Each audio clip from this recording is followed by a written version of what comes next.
Que gonible.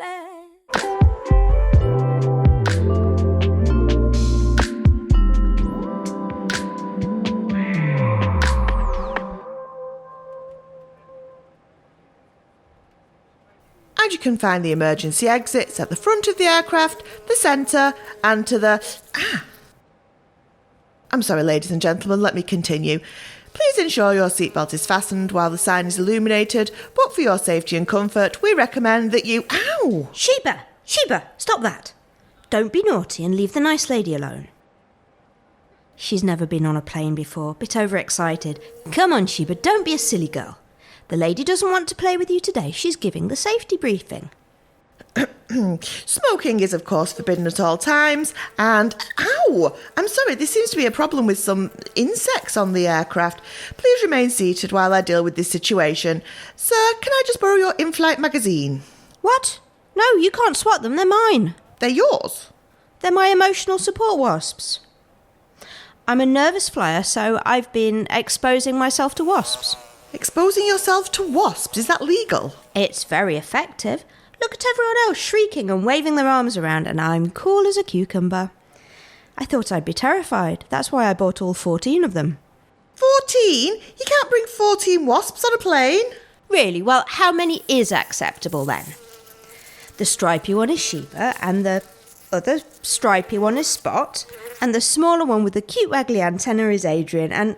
Wait, those aren't mine. Oh, sorry, they're mine. They're police sniffer wasps. They're our best defence against people smuggling jam. Is that a real problem? Well, just last week, 2 men tried to sneak through customs with a kilo of loose strawberry jam in their trouser pockets. My wasps caught them. No, don't you dare say it. Red-handed. I hope you're proud of yourself. You cannot bring wasps on board a plane. Oh, so it's okay for that lady to have 10 pounds of screaming baby, but I can't have 75 grams of wasp? That baby wasn't screaming until the wasps stung it. What if they sting the pilot? Well, they're not normally like this. We went through duty-free and they're giddy from tango fumes. They're pack animals. Just act like the alpha. Tyson, Mittens, Barbara, sit. Oh, wait, those ones aren't mine. They're mine. You can tell from their tiny collars. They're guide wasps for the blind. You'd be amazed at how being in a cloud of wasps stops people from bumping into you. Do the blind people know they're getting wasps? I don't go out of my way to tell them, but I suppose the buzzing eventually gives it away. Now behave yourselves for the nice lady. Come on. Duchess, Buttons, Clive. Right. By show of hands, who on board isn't travelling with wasps? Heavens above. According to the airline's terms and conditions, there's a £25 surcharge for each live animal brought on board. £25? Per live animal. Give me the magazine. And I thought I'd been stung.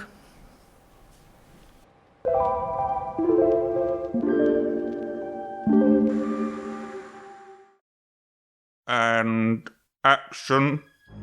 Why, there's just something about the birds. Oh, Mitch, they frighten me so. Cut. What the devil are those? Birds, Mr. Hitchcock. You said, get as many birds as I could find.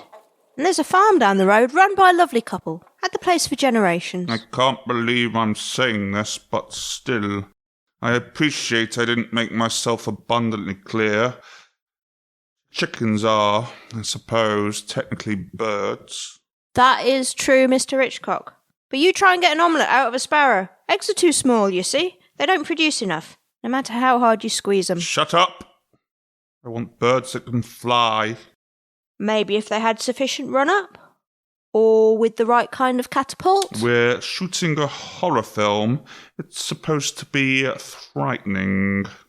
Well, I reckon the catapult would scare the hell out of them.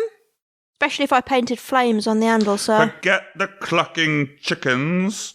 I want birds that can fly and swoop and peck and attack. Flying and swooping. All right, I'll see what I can do, but it'll be tough on this budget. You've got to admit it's a paltry sum. Chicken feed, really. Oh, look, Mr. Hitchcock, you've gone red in the face. Go and find me some birds. As many kinds as you can. vicious, attacking birds, and if you come back with any more chickens, I'll fire you from a catapult. And action. Why, there's just something about the birds. Oh, Mitch, they frighten me so. Cut. Simmons, what are those? Swans, sir. And a couple of geese, and a penguin we borrowed from the zoo. Ah, yes, that most feared predator, the penguin. Run for your lives. Don't you know, a swan can break a man's arm, and geese were used as guard dogs in Roman times, and... And the penguin? Point taken about the penguin, Mr. Hitchcock. Now, for the last time, go and find me some birds. Easier said than done. What am I, St. Francis of Bleeding Assisi? Just get birds, Simmons.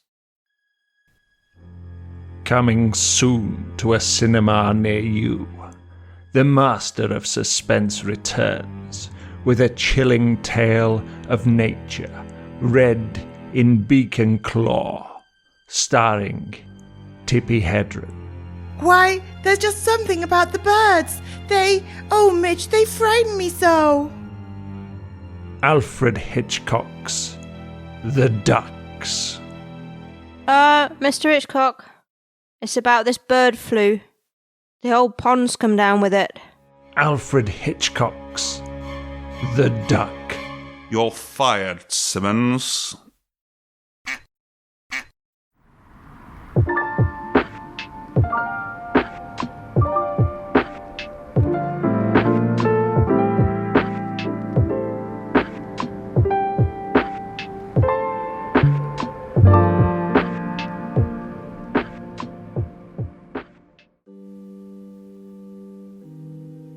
I'm so sorry for your loss. Have you had a chance to think about any specific funeral arrangements? Floral tributes? Hymns? Casket? To be honest, we're still reeling. We can guide you through the process. That's what we're here for. Let's start with the basics. What kind of hearse would you prefer? Here's our brochure. This is a copy of Monster Truck magazine. Oh, my mistake. Did he like monster trucks by any chance? He was a keen gardener. He was very proud of his prize-winning marrows. I'm hearing that he liked competition on a grand scale. He also played crown green bowls. So, high-octane, nail-biting outdoor entertainment? And ballroom dancing. Glamour, glitter, razzle-dazzle. Got it. Burial or cremation? Cremation. Uncle Sidney wanted his ashes scattered somewhere with a beautiful view. Perfect. Well, the incinerator's cab is 10 feet off the ground. Hell of a view from up there. When you say the incinerator, are you talking about a monster truck? Oh, no, that would be ridiculous. You couldn't fit 8 grieving relatives in a monster truck.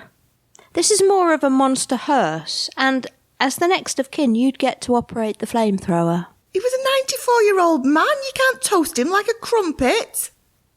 Fine. I'll book the gravedigger. Can I just check? The gravedigger isn't the name of another monster truck, is it? Now, I never got the chance to meet your uncle, but I can't help thinking that this is what he would have wanted. How is this what he would have wanted? He likes cardigans, Last of the Summer Wine and Vera Lynn. She was a huge fan of monster trucks. Old Vera couldn't get enough of them. That cannot be true. It is true. Look, it's on Wikipedia. It says his page was updated yesterday. Was that you? I appreciate this is a difficult time, so I'll ignore that question. It was you though, wasn't it? Yes. Can we get back to what Uncle Sidney would have wanted? I'm sure he'd want his ashes scattered somewhere special to him. There's a reservoir near us where he would feed the ducks. Well, if you're thinking of a local beauty spot, Birmingham International Arena's Monsterama is enchanting in the autumn. How does Birmingham International Arena count as a local beauty spot? It's on UNESCO's Heritage Site shortlist. What's your source for this information? It's not Wikipedia again by any chance. There aren't any ducks in Birmingham International Arena. No ducks. It's home to the Dudley Mallards ice hockey team. It's a 60,000-seater stadium. Are you saying he wasn't a popular man? It's always prudent to book a bigger venue than you think you need, just to be on the safe side. We don't even live anywhere near Birmingham. Look, this is entirely your decision, but our monster truck Mourner's Whirlwind Wake package is incredibly cheap right now. An absolute bargain. High action, high destruction, high adrenaline, high praise to the Almighty at low, low prices. Bargain, you say? And it's tasteful? It won't upset the relatives? It's entirely dignified. I seal the coffin lid myself so nobody gets flung out when the truck goes over the 12-foot ramp. That's my personal, cast iron, closed casket guarantee. No, that's crazy. Absolute madness. Exactly how cheap is it? We're gathered here today to deliver Sidney Graham to his final resting place here at Birmingham International Arena. Man that is born of woman has but a short time to live.